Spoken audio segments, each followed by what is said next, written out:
Hello, and welcome to Postcards from a Soul and Her Human. I'm the human Gina. It's been a while since I recorded, nearly a month, which is unusual lately. Pre lately, it was kind of typical. So I guess I'm going back to what I was doing before I started reporting on all of the frenzy of things that was happening to me. I was told previous to that time that I would be going through a series of downloads in mostly when I slept, and that I would be having a lot going on as far as information coming into my body. And then right after that, the energetic burst I discussed in the beginning of February, which I believe the burst actually started in January, hit me like a freight train, and I started to report on the symptoms that I was experiencing during that time, which were another series of closely timed sessions. So this one is about the timing I used to do before all that happened, pre the downloads and pre the energetic burst, the recent one. So the first thing I'll do is report on how I'm feeling as far as the symptoms go, and today and the last couple of days have been nearly what I would regard as normal, although normal is completely turned upside down from what it was a couple of years ago. And I think I ruminated a little on this last episode where I talked about how I really didn't understand that the whole time I've been in healing mode, which we're coming up on 2 years in June, that I've been going through this energetic change. Hasn't just been a healing, an emotional healing from the trauma that I went through at the end of my marriage, or during actually and before that, but that it was also this energetic change or this frequency upgrade that had been going on the whole time. And many of the symptoms that I discussed kind of offhandedly, I really brushed off as just unusual energetic events or unusual sensations in my body that I didn't understand. But now looking back, I do understand that these were all part of this energetic upfitting. And it's kind of remarkable to think of it from this perspective, with almost 2 years down the road, and how strange a lot of the things that I went through was, and it's just really remarkable, the strange sensations in my body, the energy vortex in my torso when I was doing my meditation, and all the odd things that happened to me that I really could not explain at the time, and now makes sense to me that it was part of this transmutation of my energetic body from the three-dimensional density to whatever dimension it is now, which I would be lying if I said I understood that part. All I know is that my energy has been changed, and I'm still. Last time we spoke, which was nearly a month ago, I entered into after we spoke, I entered into what I would regard as an exhaustion phase. Lethargy was before that. I discussed lethargy, and I think I characterized it as uh, not having the will to do much, even though I was bodily able to do pretty much anything I wanted, but I really didn't feel like doing much of anything. And I just honored that, and I stayed home a lot, and I rested a lot, and I read my books, and I enjoyed nature as much as the weather would allow, and sat at my back window, which I do most every morning, for hours and hours at a time. After that became exhaustion, and exhaustion I would characterize as not having the mental or having the mental desire to do things, but not having the bodily um, will. My body didn't want to. So although I slept, between 8 and 10 hours a night, which has become my normal, I didn't want to do anything uh, mentally or physically. So it was really an interesting time where, wait, did I say that wrong? Yeah, right.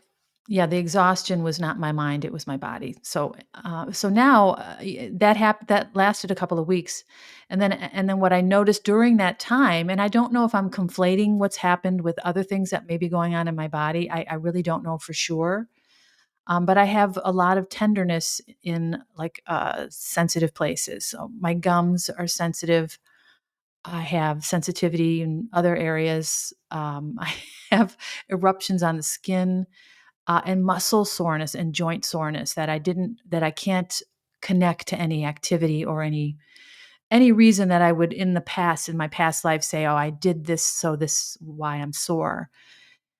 I did all of my regular routines and my energy work, my exercises, and it just seemed that my body was going through something other than what I would call normal soreness from movement.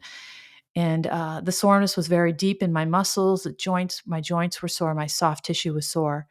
So I just rested, and I have been really honoring that as much as I can. And although I do, the will to go back to some sort of normal has returned, so I don't feel that exhaustion.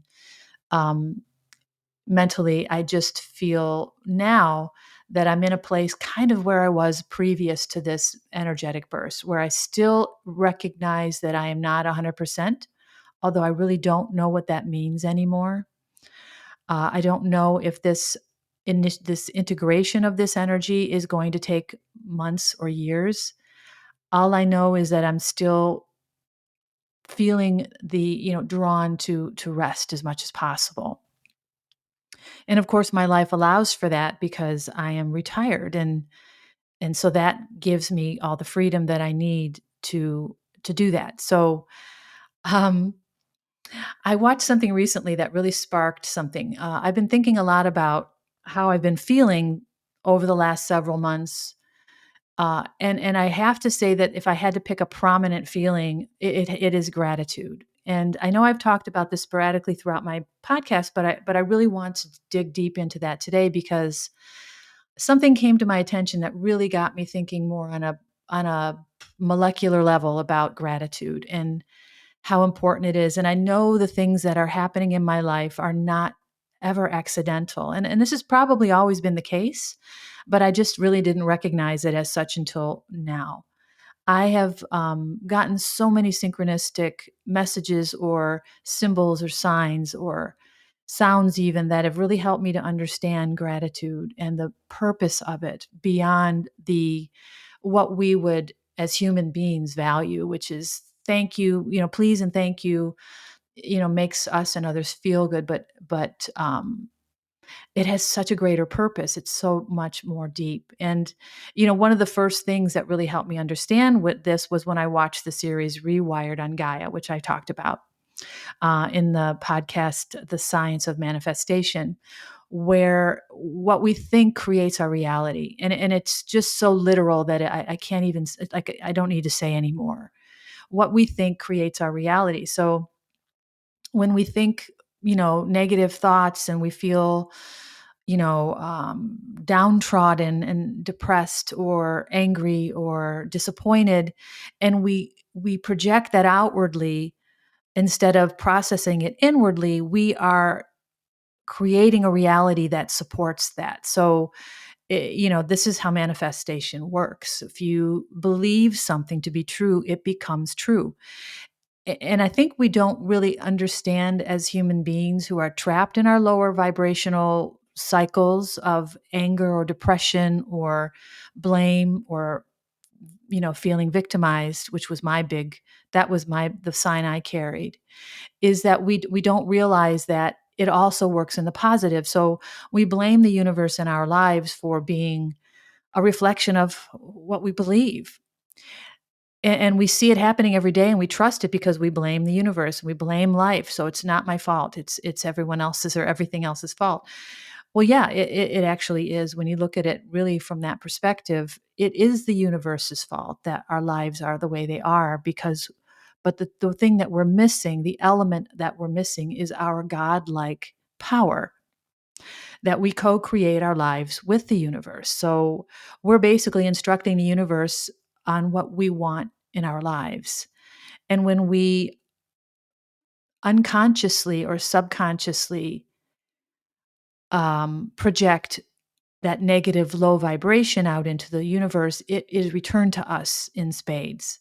So our life around us grows the quality of that vibration. So the relationships, the situationships, the opportunities or the lack thereof, the love or the lack thereof that come to us are always going to challenge that belief about ourselves until we can wake up essentially and see what's happening and then change the narrative to a positive one, which then again has the same effect that we're co creating with the universe. So that narrative will create in our lives what we tell it to. And this is so simple. It's almost so easy to miss because we expect complexity. We don't expect life to be easy, so it isn't. It's what we expect is what we get. And I lived in this drama for most of my 60 years. I mean, I understand this very well.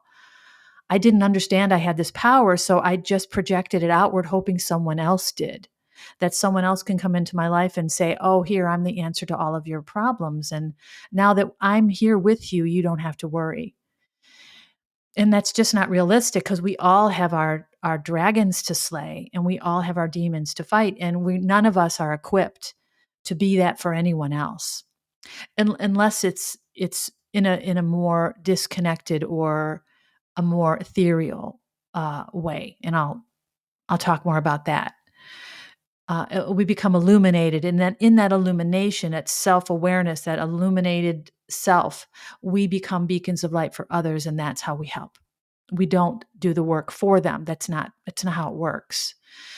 And this is a reason why I have left behind relationships in my life that have that needed this when I was beyond that need because I didn't have the capacity, nor was it my business to do so.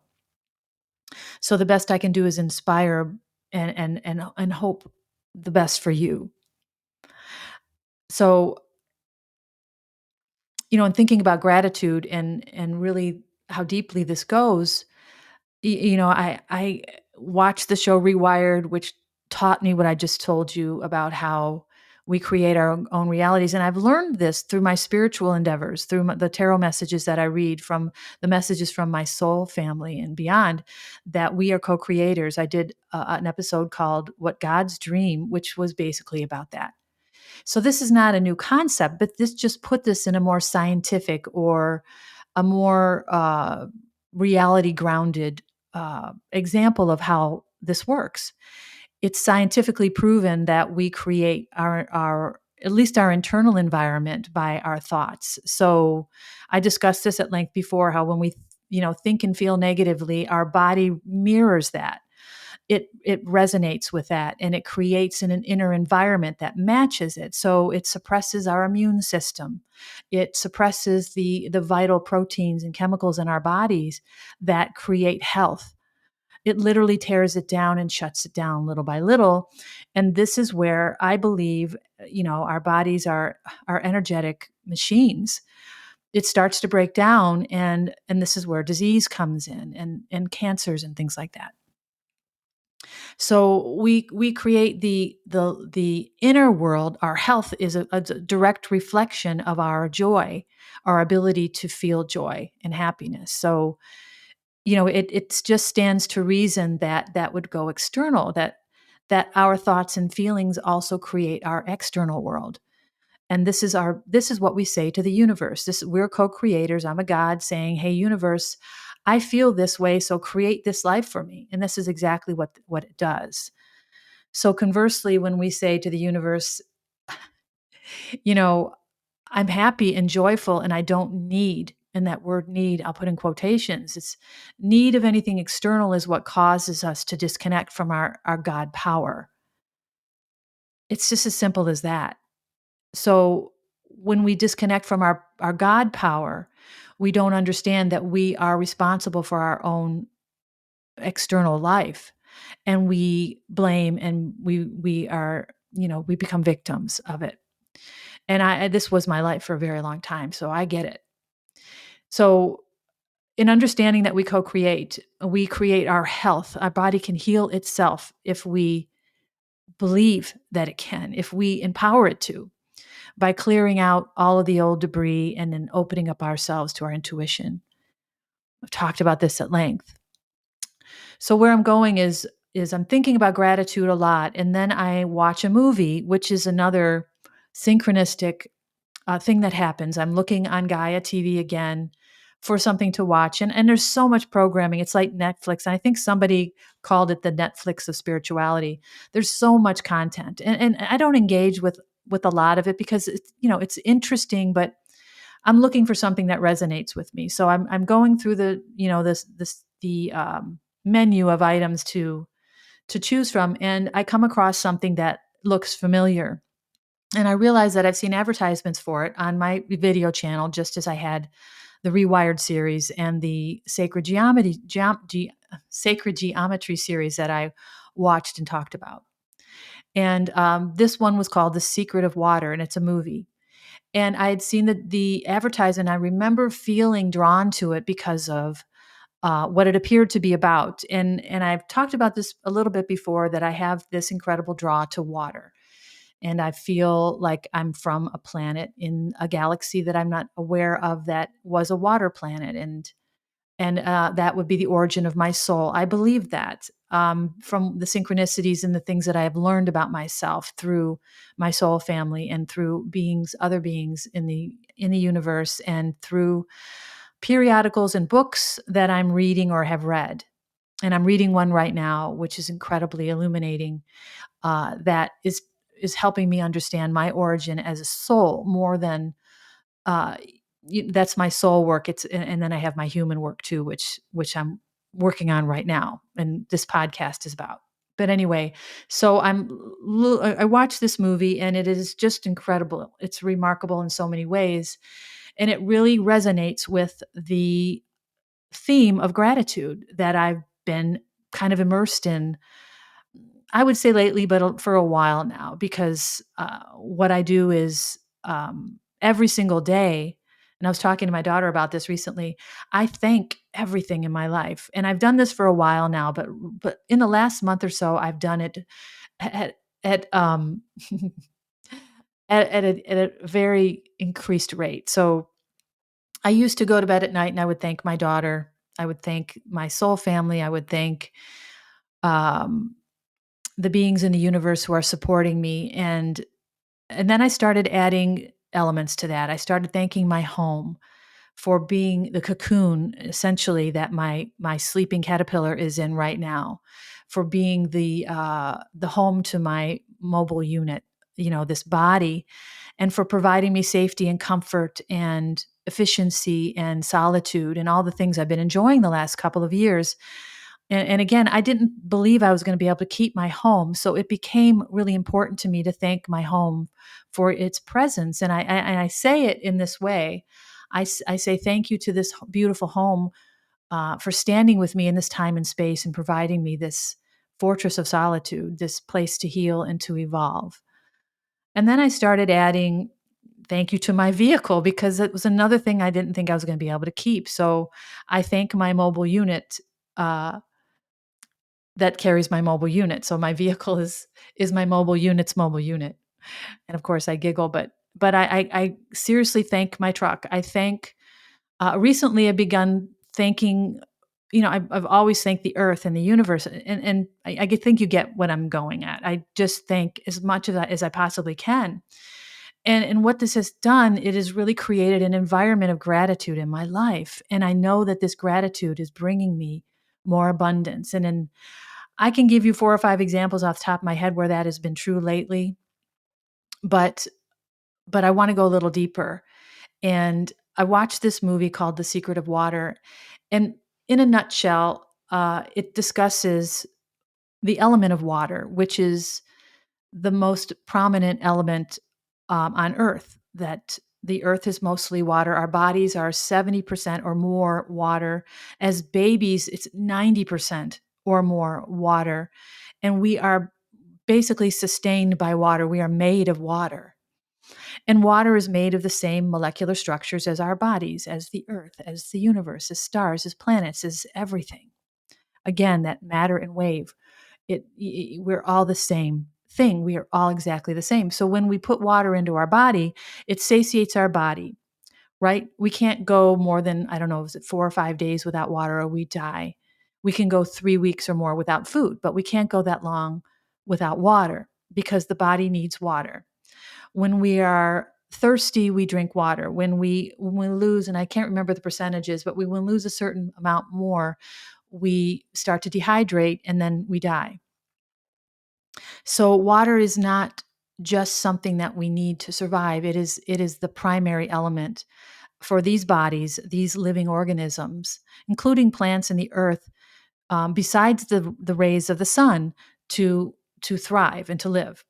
So, with that in mind, think about how much water we consume or we use, or we use it for bathing, for everything. And we don't really think much about it as a utility in our homes or around our homes. And of course, I hadn't either. So I'm watching this movie about the importance of water, and I know all of these things kind of on a colloquial level, but I don't really understand more deeply. And they're talking about how there's been experiments done on water to evaluate its um, quality. And I think water companies do this. To make sure there's not toxins in our water, they remove things in our water, minerals and chemicals that are not good for our bodies, and we have filters in our refrigerators and all those things. But this is on a different level. These are scientists who are looking at the quality, or the if the water is thriving or not. And it was interesting how they did studies of water from all over the world. And they found that water that enters our homes, especially in urban areas where the water is piped in from very far away, that by the time the water reaches our faucets, it is essentially dead. So when the water dies, the molecular structure in the water fractures, basically, and the nutritional qualities are diminished or erased. So the water's ability to thrive is, of course, transferred into our bodies, where it is not giving us the nutrients or the quality of the element that it should be to support these living organisms or our bodies. And forgive me if I'm not doing a really good job explaining this. I would recommend you watch the movie. Again, it's called The Secret of Water. And anyway, they did experiments on this urban water, and they did experiments on water that from the most pure places on earth, untouched places. And one experiment they did was in a rural place in another country. I don't remember which, but it took the scientists days to get there on foot because you could not access it from roads or any highways or trains or no planes or anything like that. And within this area of the world, there were tribal people living there, and the average age of these people was 120 years old. That they did not die of disease. They died actually of old age. And you think about, well, I'm dying of old age at 120. What does that mean when I die of old age at 85 or 90 or even 100? And of course, that was my first thought. And they're testing this water, and they're finding out, because the water is allowed to do what water is meant to do, which is travel down, mountainsides and creating arteries and channels throughout the earth, gathering minerals and nutrients as it goes, and then ending up in pools where the water is what water is meant to be. And because it is meant to be, it is happy, and its molecular structure reflects that water is happy. And I know that sounds ridiculous, but that is what it equates to. So another part of this series, they regarded the channels of water that run through the earth like arteries in the body. It's the same thing. The water makes, it rains down on the mountaintop, it runs down the mountainsides, it creates new channels, it creates, creeks and rivers, and on those creeks and rivers end up in larger bodies of water, and those larger bodies of water, lakes and so on, end up going back to the ocean. And then condensation pulls it back up in the atmosphere, and it goes all over again.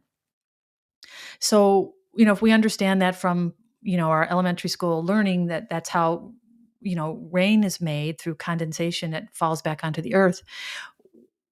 When we see the earth as being full of all of these water arteries, it basically mimics the interior of our bodies, the circulatory system in our bodies. So it's another incredible example of how we are the same as this earth. We are the same as all living organisms, and we have the same basic structure.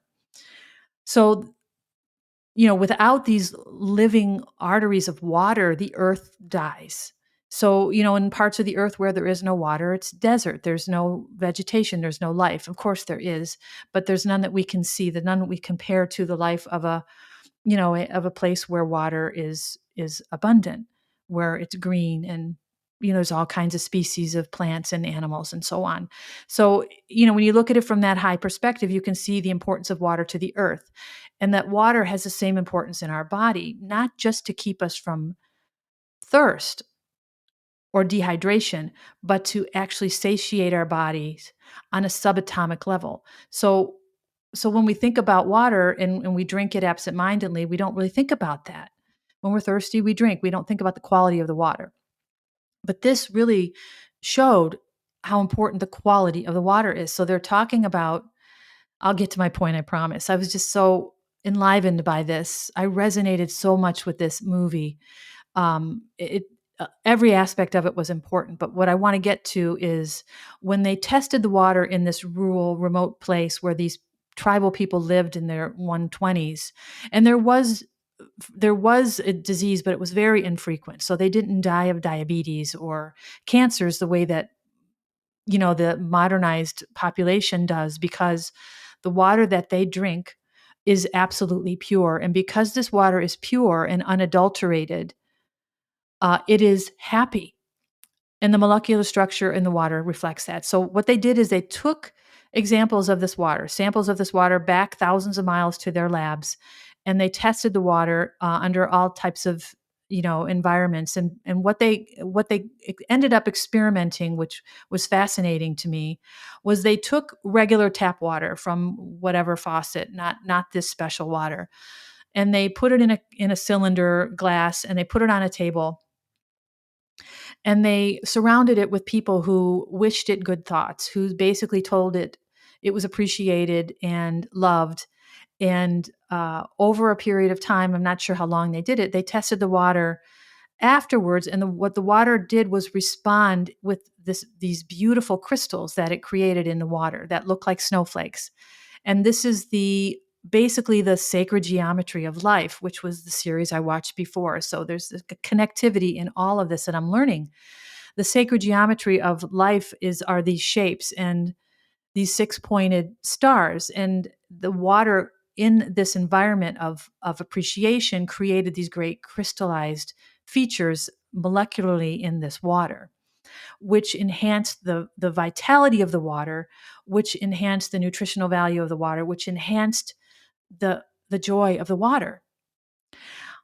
They did the same experiment and had the same people say negative things or think negative things towards the water. You are foolish, you are nothing, you are not appreciated, and tested the water afterwards and found that the molecular structure of the water had fractured, basically killing the water. That this was so remarkable that the negativity actually caused the water to die or to go into a state of disease, I guess would be the best way to describe it. Not that that disease could be transferred to a body, but it wasn't healthy anymore. And I think that's the important part. So there's this water that responds to this good and bad thoughts. So they did further experimentation on it, and they exposed that same tap water to classical music. And I think it was Beethoven's Ninth Symphony. And after a little while, and I don't know how long, the water again responded with this positive blossoming of these beautiful six-pointed stars, which is the sacred geometry of life thriving, I should say. And that water became incensed or blessed even. I don't know what the right word for it is, but this blessed the water basically, and the water became joyful. And then that joyful water, when it enters our bodies, it doesn't just, I don't even know how to put this. It allows our bodies to thrive because, again, we're 70% water. So the water that enters our bodies is extremely important.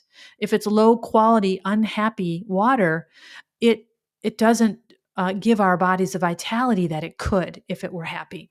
Okay.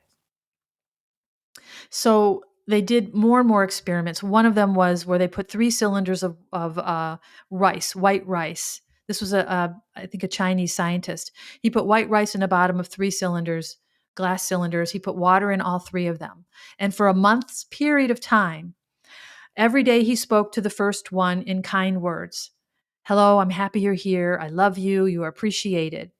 The second one he spoke to negatively. You're foolish, you're wrong, you're stupid, or whatever he said, I don't know. And the third cylinder of rice and water he just completely ignored. And over a month's time, and you could see clearly with the naked eye the result of this experiment, was the first cylinder that he lovingly spoke to had created this really sweet fermentation from the rice, that it was fragrant. The second one that he spoke crossly to or negatively to had turned black, the rice in the water. And the third one that he ignored completely rotted. So, this is a really common sense way to look at gratitude and how important it is in our lives, in our bodies. And I've talked about gratitude before and how important it is in inviting abundance, because if we already feel we have everything that we could possibly need, that gratitude for what we have attracts more gratitude. I'm sorry, it attracts abundance. Because we're grateful what we have, the universe says, well, here, take some more. We're mirroring how we feel, and what we get from that is a resonation from the universe in the things that match that feeling. So that gratitude brings abundance. Abundance begets abundance. So when we're talking about the element of water and this incredibly important feature of our um, lives as a physical being, I mean, think about the effect of gratitude on our whole world. I mean, this water, and this is the reason why these people who live in this rural place in this country, I don't remember, live to 120 on average. And one thing that the narrator of this movie said that really struck me very squarely in the heart of the desire for me to be grateful, and really accentuated that what I do is in my practice of gratitude, although it feels foolish while I'm doing it, has such an important impact on my own life and the life of the living organisms around me. Is that as people, we don't, as I shouldn't say Americanized, as modernized people living in urban societies or suburban societies where water is pumped in from thousands of miles away. And by the way, that water being pumped in, the way that it's pumped in through the pipes, the twists and turns that the water has to make causes anxiety, causes pressure and stress on that water. And the reason why it dies when it finally reaches us is it's the arduous trip it had to get to get to us. It didn't take that dappling, dripping down the waterfalls and on the earth that as it was meant to, as water was meant to be brought into the earth and then consumed. So by our modern civilization, piping and bottling water in plastic bottles that contain chemicals and in ribbed bottles, which is not good for the water. There's so many interesting things that I learned, that when water isn't consumed from a natural place, it doesn't have the same quality that it could have, and then the same impact on our bodies that it could have. So let me hit you square with this, with what this narrator said. He said that as modernized people in the modern world with piped in water and plastic bottles, we we don't die of old age at 85, 90 years old, even 100. We die of dehydration. So, when I heard that, it just struck me so squarely in the heart that, our bodies die of dehydration because the water quality does not satiate or enliven our systems. It doesn't do what water's meant to do because we have strained it to the point where it literally dies. Now, this water can be revived. They've taken tap water out of these places and they put it in the cylinder, and they did these experiments where, they played classical music and it became to life. It became enlivened, joyful. And they did the same experiments that I talked about, and the results were the same. And another interesting thing is after water is frozen, which water is the only element that can live in three dimensions. It can be liquid, it can be a solid, and it can be gas. It once it's frozen and then it melts, it forgets that. It forgets the trauma, if I'm remembering that correctly. So it's so interesting when you look at water in this incredible documentary about water and how important it is to our longevity.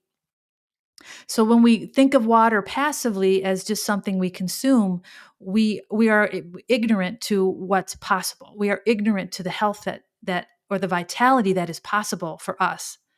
And I'm not saying we're not meant to be ignorant. We can't know everything, but for me, as somebody who is learning so much from the universe about this human existence, and this is no accident. This is, all of these things that I've been watching, these random things, they all tie together in this larger overarching theme that love and compassion cause happiness and health. I mean, I don't know how else to put that more clearly. It's so simple that one of the things that the experiment with the rice jars, the conclusion that the scientists came to is that the jar of rice that was ignored did the worst. So ignoring a human organ or living organism is the worst thing you could possibly do to it. So even it's worse than anger or cruelty, because being ignored as a living organism it equals death. It shuts down everything. So when you ignore a plant, and I don't have plants because I have this weird, and I know this is going to sound odd, but it's oddly, it oddly fits into this content, is I don't have living plants in my house and I don't have any pets. And it wasn't until the last few days that I realized really why, because I love pets. I love animals. I love my daughter's dog, Jojo. I loved the dog that we had, Oreo, who I've spoken about so many times when I was with my ex-husband and my daughter was here. But as a person living alone almost 2 years now, I have not gotten a pet, although I've thought about it, and I do not have any living plants. And I've always considered myself somebody with a black thumb, like I don't, but I think what really the root reason for that, and this has made me understand this more, and also the reason why I only had one child, is I felt so blessed to have my daughter. Like almost it was an accident of the universe that she came to me, that I didn't want to push my luck and have more children. I was so focused just on her care as a living organism, as somebody I was responsible for. I didn't have the bandwidth for another child. At least I didn't believe that I did. And I'm sure I would have. I understand how that works. But coming from where I came from the abuse, from the dysfunction of my early life, up until the time I had my daughter, and it wasn't until after I had my daughter that I met my last ex-husband and went on that whole journey. I was in a time and place in my life where I didn't believe that I was capable. So I showered this little girl, my daughter, with everything I had, and I believed that was all I had to give. And of course, it grew me in ways I didn't imagine. We, as mothers, we know this, and I look back at that, and I know that that's who I was meant to be, and that's who I was, and I have this one beautiful daughter. And I feel the same way about living organisms around me. I don't want. I don't want to be responsible solely for the life of something else because I don't feel like I could give it enough. And I felt like this with our dog Oreo. Like I never felt like I spent enough time with him or that he felt loved enough. And I always wanted to make sure he did. So even after he passed, I would say, I hope that you felt loved. I hope that you felt loved. Because, we have a child and a business and we're busy. And, that I was very aware that our dog was home alone a lot. And it bothered me. So I think the way I feel about other human or living things is I really don't want to take on the responsibility unless I can give all that I have. And it sounds funny when regarding plants and animals, but I feel that way. I don't want to put I I don't know. I can't explain it beyond that and maybe I'm conflating this with something else, but that resonated with me. Is if I don't take good care, I feel deeply that I should do more and sometimes that's a burden and I don't want that burden.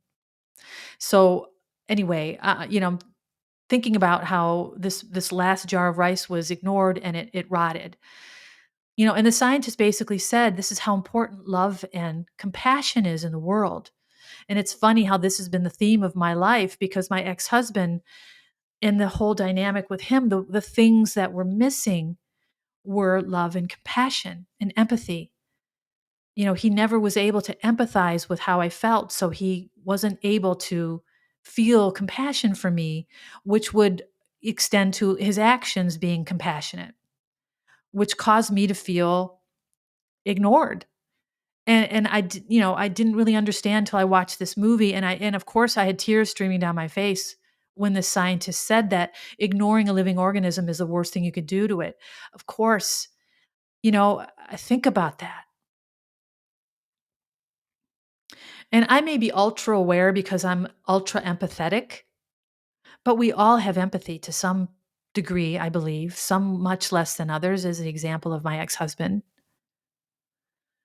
But we all have that empathy and I guess for me, somebody who is overly empathetic or empathic, it's easy for me to see the soul of other things, even things that aren't living. And I know that may not make sense to most people, but to me, it makes perfect sense. So when I see a tree outside, I don't just see the tree, I see the living organism that it is.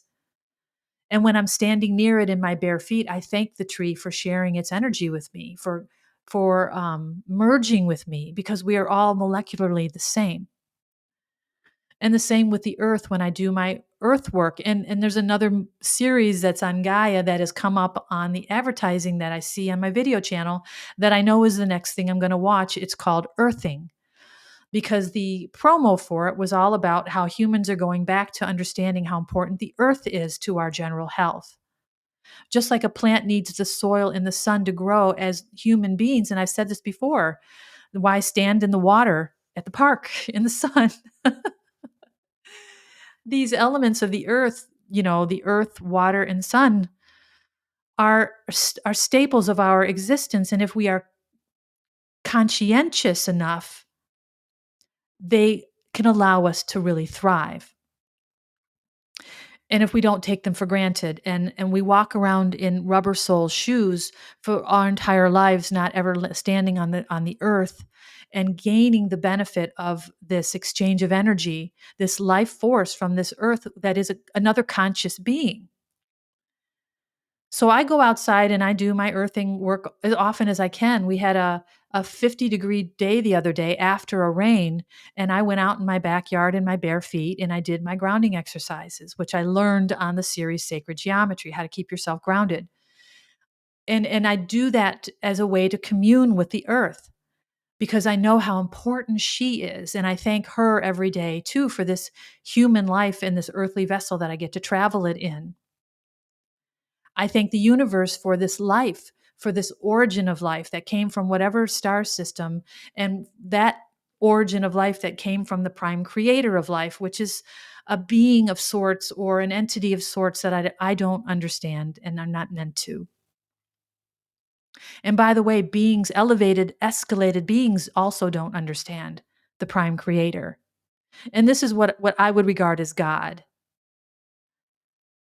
Otherwise, to me, God is just all living things. because we are all of God. We are all of the prime creator. We are all created with the same molecular structure, with wave and matter. So we are all one. It's just so amazing how evident this is becoming in everything that I'm learning. So this new series or movie, I'm not sure what it is, called Earthing, is what I'm probably going to watch next because I'm drawn to it.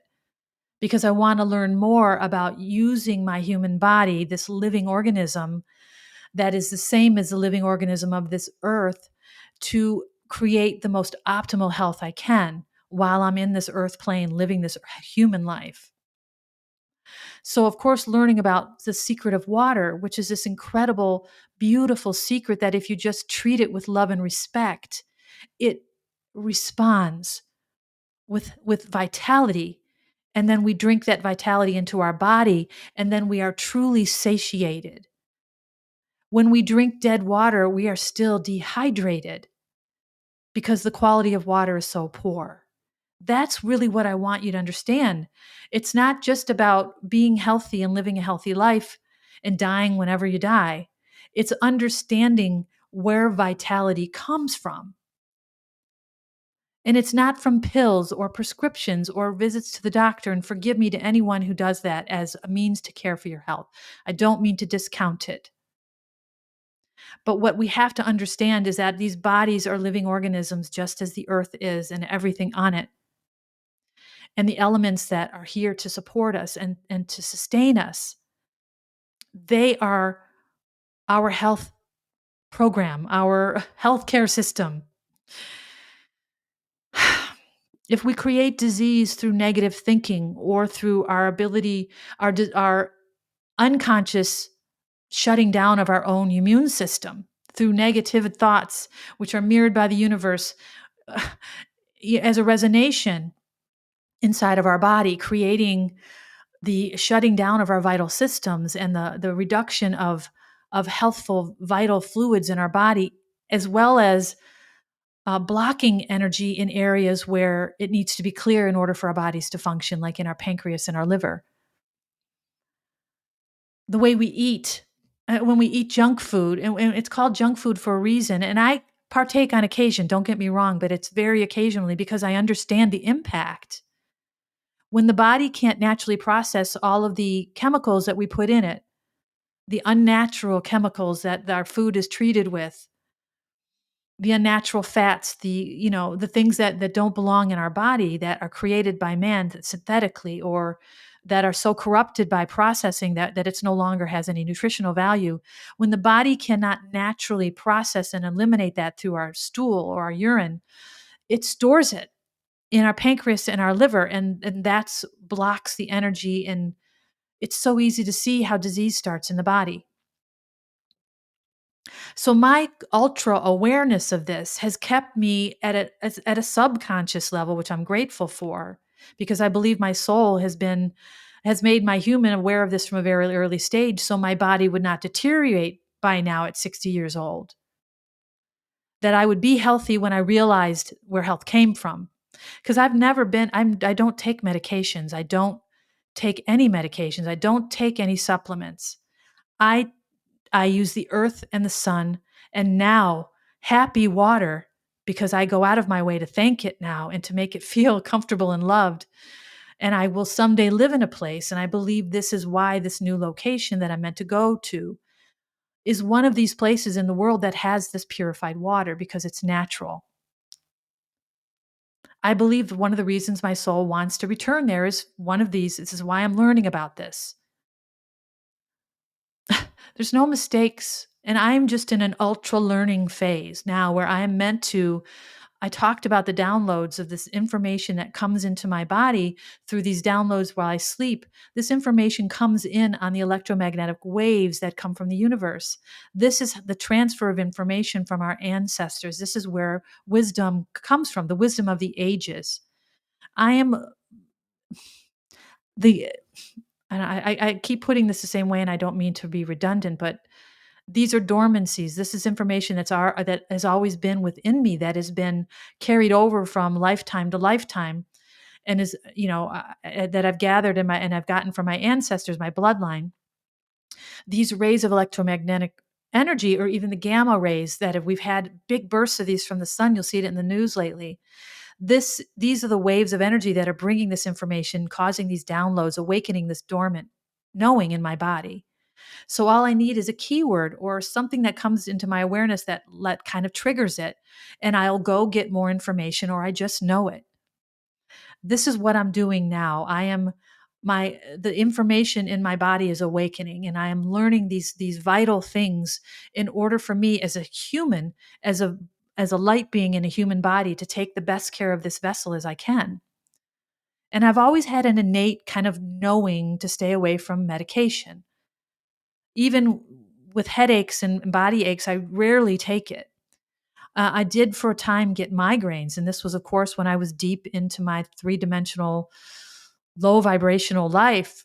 I mean, your body reacts to the stress that you're under, and I would get migraines, and I would take a migraine medication, and I relied on those for, it wasn't often, but I did rely on them. I haven't had a migraine in a couple of years. I wonder why. I don't suffer from any chronic issues. And I believe that is because my soul has been encouraging me from very early on through my intuition to stay away from toxic food and toxic medications. And again, I told you when I had a pituitary tumor, my choices were to medicate it or to eradicate it, and I didn't have to think about it. I eradicated it.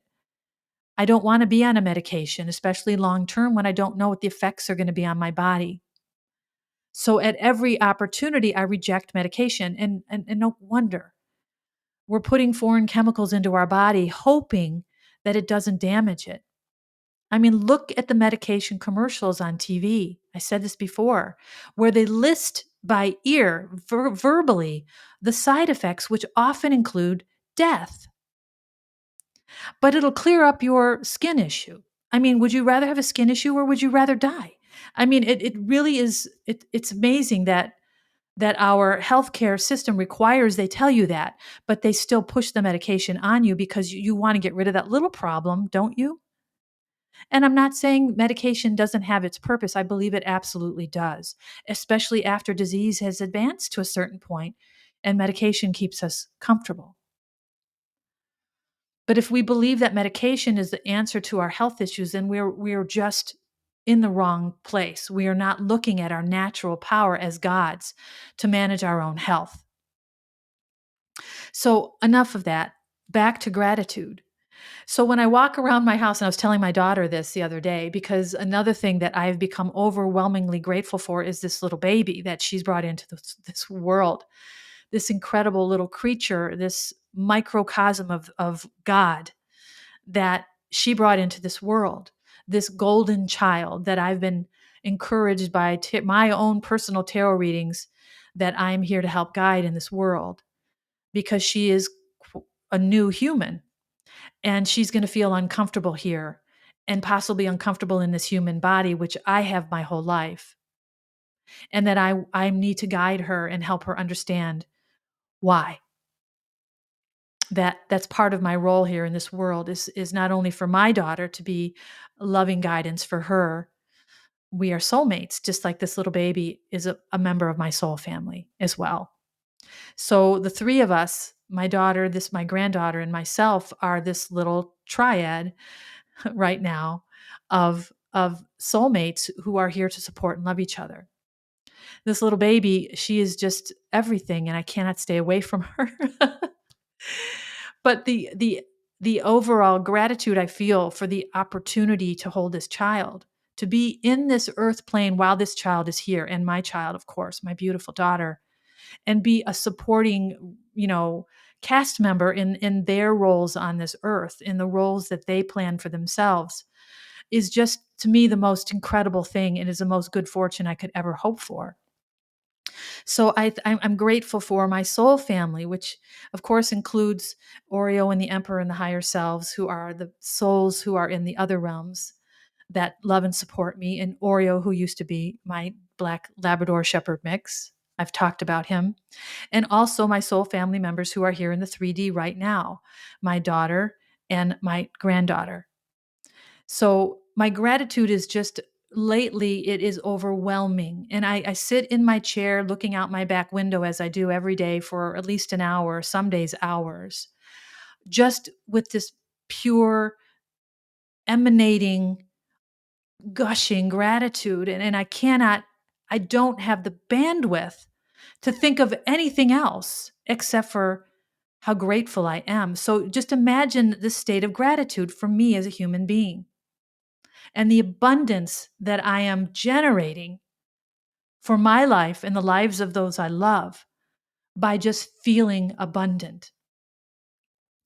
I don't think about what I'm lacking because I'm not lacking anything. I have everything I could possibly want in the lives of these two beautiful girls that are my family. In this abundant, beautiful home that I live in that I didn't think I was going to get to keep, in this beautiful vehicle that I didn't think I was going to get to keep, in this retirement that I didn't understand when I left my business that I would be able to actually retire. I figured in a few months I'll get a job, I'll have to deal with it. Well, a few more months went by, and then a few more months went by. And now I'm 10 months into this retirement going, okay, I need to get a job now. We talked about this a couple of episodes ago. And I'm thinking, now I realize, no, I don't. The universe has provided for me this whole time. I got to keep my house and my vehicle. I have money coming in that I didn't know I was going to have because of the arrangement I made with my ex-husband, my ex-partner. I was allowed a certain amount of payments in order for my partnership to be bought out. And it's lasted nearly a year, and this year is almost up, and I have enough put away somehow where I can keep going. And I don't think about getting a job anymore because I may very well need to one day. I have no idea. But the point is that I'm trying to make is I feel abundant right now. And I don't have to worry about a month or 2 months or 5 months or a year or 10 years from now. Because as long as I feel abundant now, that abundance will come. And this was the hardest part for my thick head and my programming as a three-dimensional being was if I didn't put forth effort, I wasn't going to have anything. So I struggled and struggled and struggled and struggled and struggled and never understood how to be appreciative for what I had. Now I get it. I get it. Gratitude is exudes from a feeling of abundance. I have everything I could possibly want, therefore I'm grateful. And that gratitude, that abundance that comes out of my body, that resonation with the universe, that frequency tells the universe, mirror that in my heart, in my body, in my life, and that's what's happening. This is so incredible.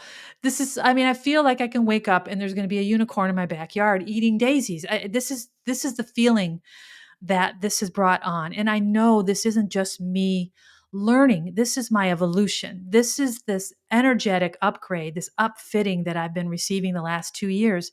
And I don't know how much longer I'll be receiving it. It may be the rest of my natural life. I guess it makes sense that it is. But what it's allowed for me is to truly let go of everything that was able to exist in the lower dimensional frequency, in that lower vibrational frequency that is heavy and burdened and can only hold heavy and burdened things. It doesn't have the capacity or the density, the lightness of density to allow for higher thought forms or for gratitude for too long or for feeling truly grateful because we're so trapped in that lower density. So now I see the purpose of the rise in density, of the lightening of this energetic frequency. In that heaviness, I'm deadened to this higher thought form. I'm deadened to my ability to feel gratitude or to feel abundant because I'm not meant to. That's why we're in that lower dimension, so we can struggle and use adversity and struggle to break through the ceiling of that energy and into these higher frequencies. So for me, that struggle and that breakthrough came at the end of my relationship with my ex-husband, the narcissist vampire, who of course he had to deliver to me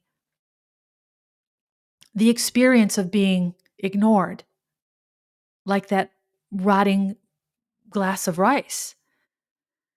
And being ignored so long caused me to break. And in that break, I broke out of that three-dimensional density. And of course, my soul was guiding me the whole way. I'm not taking credit as a human. This is all my soul's doing because I was meant to awaken from that at the time I did. So when I beat myself up for not leaving him the first time or the second time or the third time, brings me joy now because I understand how important it was for me to go through that, to accumulate this stress in my body, this heartfelt uh, um, depression, this weight, in order for me to get so heavy that I just fell down.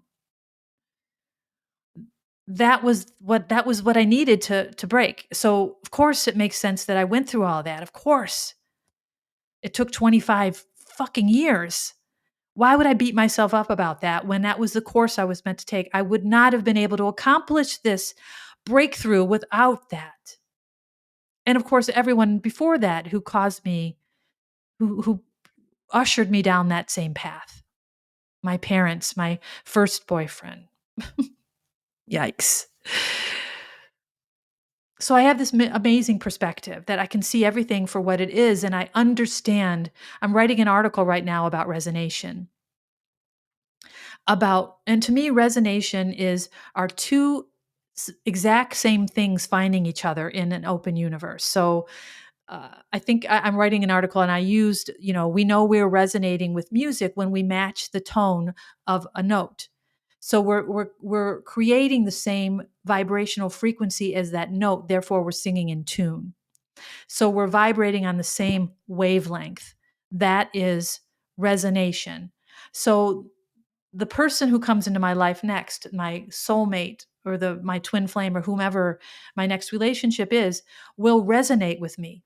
Otherwise, I will feel off and I will know it's not right. It is almost like I have this extra tool now, this tuning fork inside of me that because of my intuitive resonation, this is what the article is about. It's called intuitive resonation, is about what comes up into my body, into my awareness if it resonates with my heart and my mind and my energy or aligns everything, then I know it's true, even though if I have no basis for that. And this is why my ability to conceive of ethereal concepts and life outside of our solar system, and this includes aliens and beings of other life forms, whatever they might be. And I'm learning a lot about them now. I'm reading a book about the Pleiadians right now. And the origin of the universe and the origin of the earth and the community of humans and how we are not the first civilization here. And how when you look at the Egyptian civilization, it's so clear that they were advanced races during that time here on earth through the hieroglyphs. And another thing that I'm really interested in is ancient Egypt. It's another area of interest for me, and that's again not accidental. So I'm learning all of these things about the universe, my ability to conceive of just out there, things is just so heightened now. I've always had a large worldview, and I've always had an understanding that the universe held secrets that I yet did not know. But now I feel like I have this perspective that I'm a human being living a life in a human environment, but I am not a human. I'm not human. And that brings me great comfort. And it makes everything I've gone through in this earth plane, in this human life, make sense to me. That my soul's journey through this earth plane is to elevate or evolve. Okay. So back to gratitude again, before I know I'm getting long. So looking at water and how water responds to love. So now I thank my water. And I'm going to get so bogged down with gratitude, I'm going to have to find another way to do this. But I'm learning that if I just feel grateful, if I understand that everything in my life, especially for this living organism of my body, is here to support it, and I can love and appreciate all of it, I'm doing what I need to do as a living organism to call to myself this health and vitality. So it's not just important for me and my family to treat each other kindly, for me and my friends to be kind to each other. It's important for us to understand what love and compassion does to our inner worlds, our bodies, and to our outer environments, including the elements that we take for granted. And this is why, again, I feel silly. I felt silly doing it. I don't anymore. When I'm standing in the water, in the sun, I thank the water, I thank the earth, and I thank the sun, because those elements are enlivening my body. This is where my health comes from. It doesn't come from medication or yearly physicals. It comes from the understanding that I am a living organism and I have the same molecular structure as this beautiful earth. And if I treat her with love and respect, she in kind mirrors that back.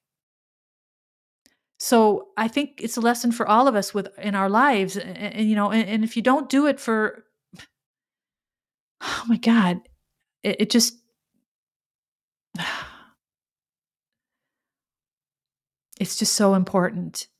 And seeing water literally smile when it is treated with kindness, and when, like I said, they played the Ninth Symphony of Beethoven for this water, and the water woke up and smiled, and then when they played heavy rock music, it fractured. It's showing how delicate the nature of it is. So when it's piped through all these pipes, and it feels abused, and it dies, and then we drink that, and it goes in our bodies, and we die over time.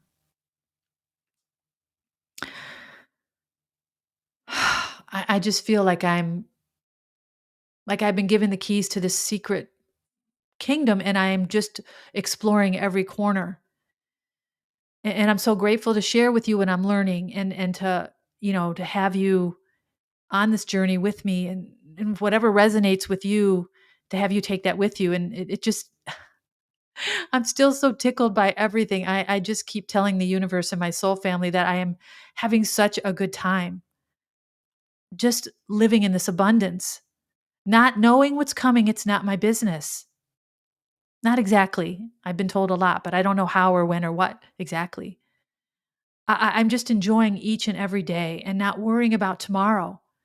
And the more joy I can conjure, the more that joy resonates on a higher wavelength to the universe, and it is mirrored back tenfold. I did not get this before, but I get it now. And watching that movie about water really drove it home for me, that I walk around thanking the truck and the car and my body, and the utilities that come into my house, and the earth and the sun and the rain and the universe and life itself. Oh my gosh.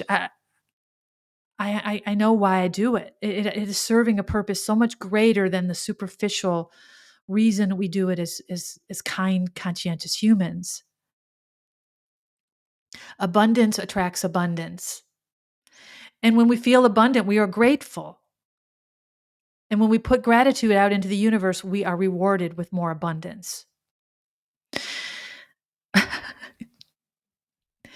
And I'm just so grateful. Again, I'll say it again, so grateful for this microphone and this medium, for my writing.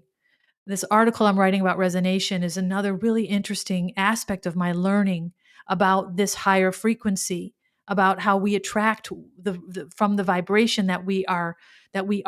So when I am this higher vibrational being, I'm exuding this vibration out into the universe, even if I don't say or think anything. And by very nature of my existence in this vibrational resonance, I am attracting like resonances into my life. And again, in these higher frequencies, negativity doesn't survive. It gets choked out. It doesn't resonate. It can't live there. Pain and carrying of disappointment and victimization, all the things that we suffer as 3D density energies, cannot survive in these higher frequencies. I'm free of all that. When I think of my ex-husband, and I've always wished him well, I have this overwhelming love for him. overwhelming. I can't even explain. I just hope for him half of what he's given me. And it's not contrived. It is not, I have to will myself. It is just the way I feel.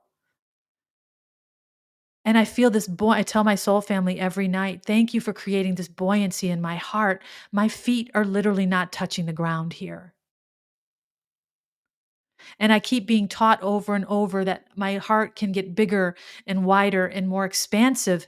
And this is what makes us, this is what connects us, is this heart center.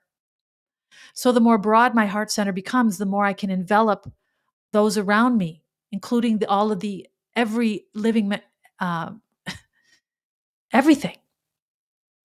So every time my heart swells, I know it's more growth for me. I'm so far beyond where I was, I barely recognize that life.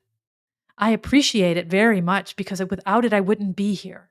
This is the yin and the yang, the dark and the light. Without the dark, there is no light. We have to find a balance of both. So what I've been able to do now is to take the darkness and shape it into this yin yang circle where it now covers the half it's meant to, and it serves to illuminate or contrast the light part, which is the other half.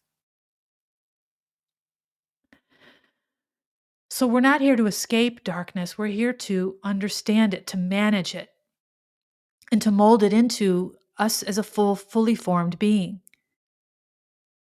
So I've been through some shit. If you would have told me 2 years ago that I was going to feel this way, I would not have understood how. So anyway, I will leave it there. I know I'm getting very long here, and it's 1:11 on the timer, consequently.